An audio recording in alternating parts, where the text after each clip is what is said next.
ஜனநாயகன் படத்துக்கு sensor certificate கிடைக்கல. படம் அஃபிஷியலி போஸ்ட்போன் ஆயிருக்கு. என்னடா பிரச்சனையே இல்லாம ஜனநாயகன் படம் ரிலீஸ் ஆக போகுது அப்படின்னு பார்த்தா பிரச்சனை வந்துருச்சு. இந்த இஷ்யூக்கு பின்னாடி டிஎம்கேவும் பிஜேபியும் சேர்ந்து தான் வந்து இந்த வேலைய பார்க்குறாங்க அப்படின்னு சொல்லி எல்லாருமே சொல்றாங்க. பட் அப்படி ஒரு வேளை இருந்துச்சு அப்படின்னா, அது வந்து அவங்களுக்கே தான் பேக் ஃபயர் ஆகும் கண்டிப்பா. பொலிட்டிக்கலா அவர எதிர்த்து களத்துல நில்லுங்கடா அப்படின்னு சொன்னா, இவங்க வந்து எப்பவுமே வந்து இந்த மாரி படத்த ஸ்டாப் பண்றது, கேம்பெயின ஸ்டாப் பண்றது அப்படிங்கிற மாரி சீப்பான பாலிடிக்ஸ் தான் பண்றாங்க. இந்த படத்த பார்த்த சிபிஎஃப்சி டீம் வந்துட்டு, இந்த படத்துக்கு யுஏ சர்டிஃபிகேட்ன்னு சொல்லிட்டாங்க. பட் அத இஷ்யூ பண்றதுல என்ன பிரச்சனைன்னு தெரியல. ஒரு படத்தோட சீன்ஸ்லயோ, இல்ல டயலாக்ஸ்லயோ ஏதோ பிரச்சனை இருக்குன்னா, அத மட்டும் ரிமூவ் பண்ணிட்டோ, இல்ல மாடிஃபை பண்ணிட்டோ படத்த ரிலீஸ் பண்ண சொல்றது தான் யூசுவல். ஆனா, இந்த படத்த ரிலீஸ் பண்ண விடாம தடுக்குறாங்க அப்டின்னா, இதுல கவர்மெண்ட்ட எதிர்த்து சில ஃபயரான சீன்ஸ் எல்லாம் வச்சிருப்பாங்கன்னு எனக்கு தோணுது. ரிசல்ட்டா எனக்கு இந்த படத்தோட ஹைப் வந்து முன்ன இருந்தத விட இப்ப ரொம்ப இன்க்ரீஸ் ஆயிருக்கு. விஜய் அண்ணாவ எதிர்க்கணும், அவரோட வளர்ச்சிய தடுக்கணும் அப்டின்னு சொல்லிட்டு நீங்க பண்ற எல்லா விஷயமும் சரி, அது அவருக்கு தான் சாதகமா போய் முடியும். இதனால அவருக்கு மக்களோட சப்போர்ட் இன்னுமே அதிகரிக்கிறதுக்கு தான் வாய்ப்பு இருக்கே தவிர, இதுல வந்து அவர் குறைஞ்சு போறதுக்கு எதுவுமே கிடையாது. பாலிடிக்ஸ்லயும், சினிமாலயும் விஜய் அண்ணாவோட எதிரிங்களுக்கு சொல்றேன். எவ்வளோ வேணுமோ பண்ணுங்க. விஜய் ஃபேனாவும் சரி, விர்ச்சுவல் வாரியராவும் சரி, அண்ணாவ எந்த நிலைமையிலயும் நாங்க கைவிடவே மாட்டோம். அவர் பாலிடிக்ஸ்ல வந்தா அதுலயும் எதிர்க்கிறீங்க. சினிமால வந்தா அதுலயும் எதிர்க்கிறீங்க. ஒரு தனி மனுஷன பார்த்து ஒரு ஸ்டேட் கவர்மெண்ட்டும் சரி, சென்ட்ரல் கவர்மெண்ட்டும் சரி, இவ்ளோ ஏன் பயப்படுறாங்கன்னு எனக்கு தெரியவே இல்ல. இதே மாரி தான் எம்ஜிஆர் அவர்கள் பாலிடிக்ஸ்குள்ள வர்ற டைம்ல, அவரோட லாஸ்ட் மூவிக்கு வந்து இஷ்யூ வந்ததுன்னு கேள்விப்பட்டிருக்கேன். எம்ஜிஆர் அவர்கள் அன்னைக்கு ஃபேஸ் பண்ண அதே இஷ்யூ வந்து இன்னைக்கு விஜய் அண்ணா ஃபேஸ் பண்ணிட்டுருக்காரு. வரலாறு திரும்புகிறது அப்படின்னு அவர் எப்பவுமே சொல்ற மாரி, இதுலயுமே வந்து ஹிஸ்ட்ரி ரிப்பீட் ஆகுது. ஆனா ஒண்ணு மட்டும் சொல்றேன். நீங்க பண்ற இந்த பிரச்சனையால, இந்த படத்தோட ரீச் வந்து பேன் இந்தியா லெவல்ல கண்டிப்பா போகும். ஏன்னா, இதுக்கு முன்னாடி மெர்சல் படத்துல வந்து விஜய் அண்ணா ஜிஎஸ்டி பத்தி வந்து பேசியிருக்காரு அப்படிங்கிறதுனால சென்ட்ரல் கவர்மெண்ட் அத எதிர்த்தாங்க. அதனாலேயே அந்த படம் தெரியாதவங்களுக்கு கூட தெரிஞ்சது. நேஷனல் லெவல்ல வந்து பயங்கர ரீச் இருந்துச்சு.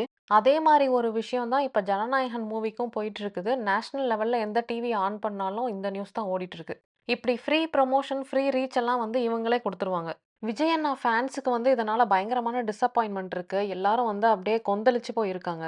இவ்ளோ எதிர்ப்புகளுக்கும், அரசியலுக்கும் நடுவுல இந்த படம் ரிலீஸ் ஆகுற அன்னைக்கு வந்து பயங்கர மாஸா இருக்க போது. விஜய் அண்ணா ஃபேன்ஸுக்கு நான் ஒண்ணே ஒண்ணு தான் சொல்ல விரும்புறேன். இது வந்து நம்ம ரொம்ப பொறுமையா இருக்க வேண்டிய டைம்.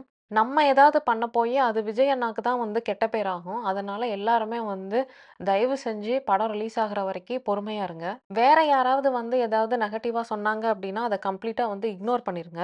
இந்த டிஎம்கேவும், பிஜேபியும் சேர்ந்துட்டு இவ்ளோ சீப்பான ஒரு வேல பார்க்கும்போது, என்னோட எதிர்ப்ப நான் எப்படி காமிக்க போறேன்னா, சோலோவா ரிலீஸ் ஆக போற பராசக்தி படத்த வந்து நான் தியேட்டர்லயும் சரி, ஓடிடிலயும் சரி நான் எதுலயுமே அந்த படத்த பார்க்க போறதில்ல. இது என்னோட தனிப்பட்ட ஒரு டெசிஷன். இத வந்துட்டு நான் இந்த வீடியோவ பார்க்குற வியூவர்ஸையோ, சப்ஸ்கிரைபர்ஸையோ வந்து நான் இன்ஃப்ளூயன்ஸ் பண்ண விரும்பல. இது ஒரு ஃபேரான டெசிஷனா தான் எனக்கு படுது. தளபதிக்காக நான் பண்ற இந்த ஒரு விஷயம். நம்மளுக்கே வந்து இவ்ளோ ஸ்ட்ரெஸ்ஃபுல்லா இருக்கு. ஜனநாயகன் டீமுக்கு வந்துட்டு கண்டிப்பா இது ரொம்ப கஷ்டமா இருக்கும். அது மட்டும் இல்லாம ஜனநாயகன் டிஸ்ட்ரிபியூட்டர்ஸ், தியேட்டர் ஓனர்ஸ் எல்லாருக்குமே வந்து இது ஒரு கஷ்டமான சிச்சுவேஷன் தான். இப்ப இந்த ஜனநாயகன் சர்டிஃபிகேட் கேஸ் வந்து கோர்ட்ல நடந்துட்டு இருக்கு. இந்த படத்துக்கு அந்த சர்டிஃபிகேட் குடுக்காம தடுக்கிறது யாரு அப்படிங்கிறது வந்து இப்ப தான் தெரிஞ்சிருக்குது. Central board of film certificate அந்த சிபிஎஃப்சி டீம்ல வந்து 5 மெம்பர்ஸ் இருப்பாங்க.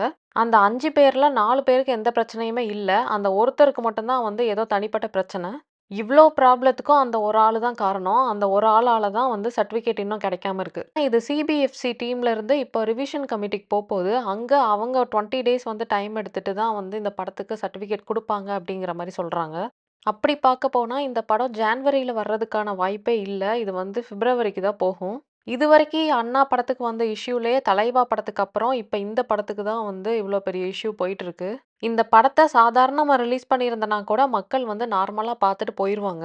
பட் இப்போ விஜய் அண்ணாவோட ஃபேன்ஸ தாண்டி பொதுமக்களுமே வந்து இந்த ஒரு விஷயத்த பார்த்துட்டு இருக்காங்க.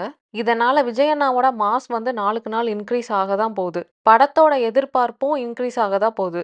இதனால சாதாரணமா ஓட வேண்டிய ஜனநாயகன் படத்த நீங்க வேற லெவல்ல ஓட வைக்கிறதுக்கான வேலையெல்லாம் பார்த்துட்டு இருக்கீங்க. அடுத்த ரிலீஸ் டேட் எப்போ இருக்க போகுது அப்படிங்கிறத பார்ப்போம். தேங்க் யூ ஃபார் வாட்சிங் திஸ் வீடியோ.